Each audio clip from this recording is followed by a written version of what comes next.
July 17, 1981. Kansas City, Missouri. Outside, a sweltering summer heat wave is gripping the Midwest. But inside the soaring, multi-million-dollar air-conditioned atrium of the new Hyatt Regency Hotel, nearly 2,000 people are gathered for a lively Friday evening tea dance. A local dance competition is underway, and many guests are dressed in vintage 1940s clothing. The Steve Miller Orchestra is playing Duke Ellington's Satin Doll. Couples are gliding across the polished marble floor. Above them, dozens of guests stand on sleek, suspended concrete walkways, sipping champagne and watching the festivities below. It is a scene of absolute American elegance and architectural triumph. But in exactly 1 minute, the music will be abruptly silenced by a sound resembling a thunderclap. 64 tons of concrete, steel and glass will plummet to the lobby floor, transforming a night of celebration into the deadliest structural collapse in United States history up to that point. The cause will not be an earthquake, a bomb, or an unpredictable act of God. It will be a single, seemingly insignificant alteration to a threaded steel rod, a lazy shortcut made on a drafting table months earlier. Before we step into that crowded lobby to witness the devastating cost of human hubris, take a quick second to hit that subscribe button and like this video. It helps us keep these forgotten chapters of history alive. The Kansas City Hyatt Regency was designed to be a modern architectural marvel, the crown jewel of the city's revitalization project. Opened just a year earlier, the centerpiece of the hotel was its sprawling 45-foot-high atrium. To emphasize open space, natural light, and a feeling of an indoor park, the architects designed 3 suspended skywalks spanning the massive lobby. The 4th-floor walkway hung directly above the 2nd-floor walkway, while the 3rd-floor walkway was offset to the side. They were constructed of heavy concrete poured over steel decks, weighing 32,000 pounds each. The visual illusion was brilliant.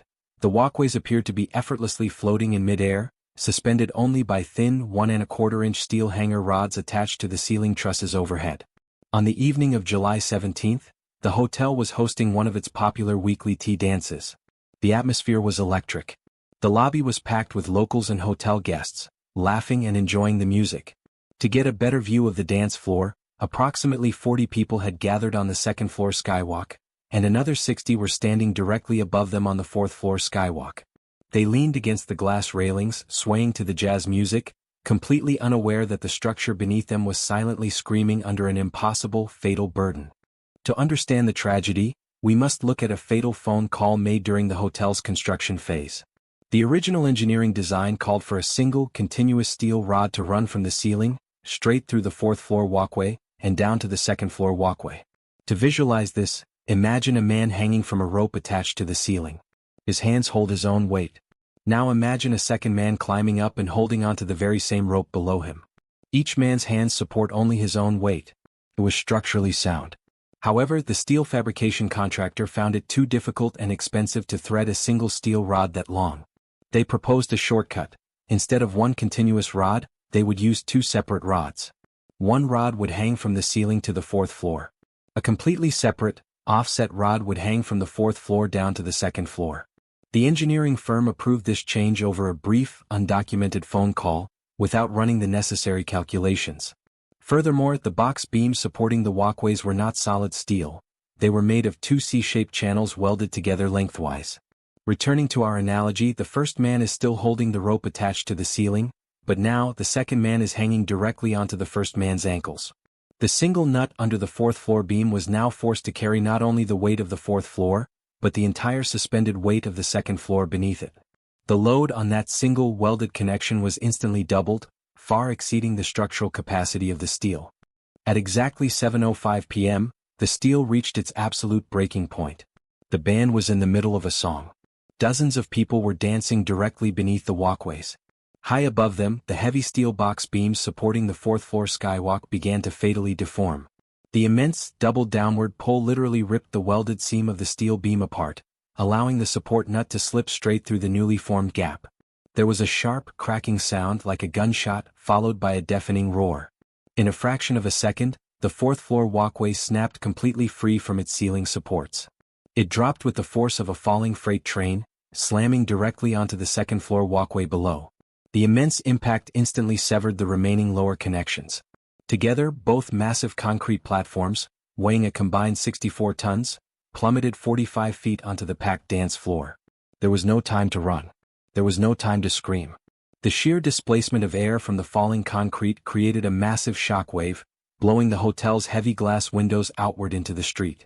The impact shattered the lobby floor, severing a heavy 8-inch fire sprinkler main and instantly plunging the grand atrium into a suffocating, blinding cloud of pulverized concrete dust and total darkness. When the thick, gray concrete dust finally began to settle, the initial silence was profound. The big band music had stopped.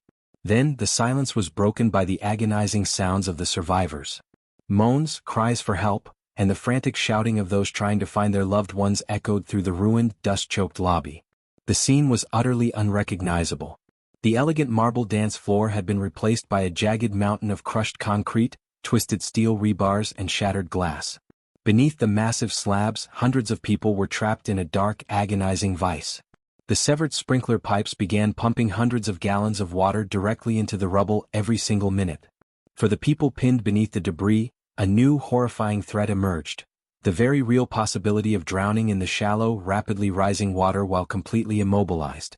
First responders, police officers, and uninjured hotel guests rushed into the wreckage, desperately digging with their bare hands. They quickly realized the grim, terrifying reality of the situation. Human strength was entirely useless against blocks of solid concrete weighing tens of thousands of pounds. They needed heavy machinery and they needed it immediately. A citywide emergency was declared. The desperate call went out across Kansas City. Bring bulldozers, jackhammers, cranes, generators, and heavy lifting equipment to the Hyatt Regency. Construction workers, crane operators, and iron workers left their homes in the middle of the night. In an unprecedented, chaotic rescue operation, they drove 50-ton cranes right through the shattered glass doors of the hotel lobby. Structural engineers arrived to guide the cranes, terrified that a wrong move might bring the rest of the hotel down. The beautiful atrium was filled with the deafening noise of jackhammers tearing into the concrete, mixed with the harsh glare of portable spotlights and the suffocating smell of leaking generator fuel and blood. Rescue coordinators had to establish a grim triage system. Periodically, the chaos would be interrupted by a haunting protocol. A bullhorn would blare, commanding absolute silence. The jackhammers stopped. The heavy diesel engines were cut. Hundreds of rescuers stood frozen in the dark, pressing their ears toward the rubble, desperately listening for faint tapping on concrete or the muffled cries of the buried. When a sound was pinpointed, the frantic digging would resume. They used industrial car jacks, acetylene torches, and wooden blocks to painstakingly lift the concrete inches at a time, just enough to pull people free. The operation dragged on for hours, turning the luxurious lobby into a grim, floodlit excavation site. Deep within the rubble, medical professionals faced impossible, agonizing choices. Dr. Joseph Weckerl, a local medical director, helped set up a makeshift hospital in the ruins. Surgeons crawled into the claustrophobic, dark, flooded voids beneath the concrete to reach the trapped victims, administering morphine through 4 lines in the pitch black. In several horrific instances, people were pinned by massive steel beams that simply could not be moved in time to save them from the rising water or severe crush syndrome. Doctors were forced to perform amputations on the spot, using whatever tools were available, including industrial chainsaws, often with little to no anesthesia, just to pull the victims out alive. The psychological toll on the rescuers and medical staff was immeasurable.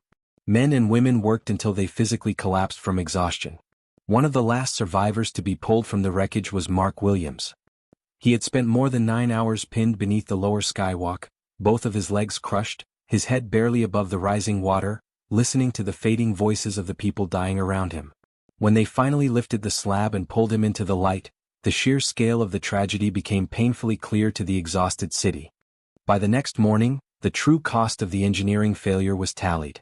114 people were dead, and more than 200 others were severely injured. The comprehensive investigation that followed shocked the nation. It exposed how a quick, undocumented phone call between a contractor and an engineering firm bypassed crucial safety calculations, prioritizing cost and speed over human life. Investigators found the original nuts still perfectly threaded on the hanging rods. The nuts hadn't failed, the weak welded steel box beams had simply ripped open around them. The engineers who approved the design change were stripped of their licenses, and the tragedy forever altered the civil engineering profession. Today, the Hyatt Regency collapse is taught in engineering ethics courses worldwide, leading to strict new protocols for reviewing and approving design modifications. The hotel was eventually repaired and remains open today, but the skywalks were never rebuilt as suspended structures. they are now supported by massive, undeniable pillars from below. It remains a haunting reminder of the immense responsibility placed on those who build the spaces we inhabit. It proves that hubris, miscommunication, and a simple lack of oversight can turn a sanctuary of luxury into a concrete tomb. Now, I turn the question to you. Considering the chain of events, do you think the engineering firm was solely responsible for the collapse? Or does the entire fast-track, cost-cutting construction culture of the era share the blame? Let us know your thoughts in the comments below. Thank you for watching America Retold. We bring the forgotten chapters of the past back to life, and we will see you in the next one.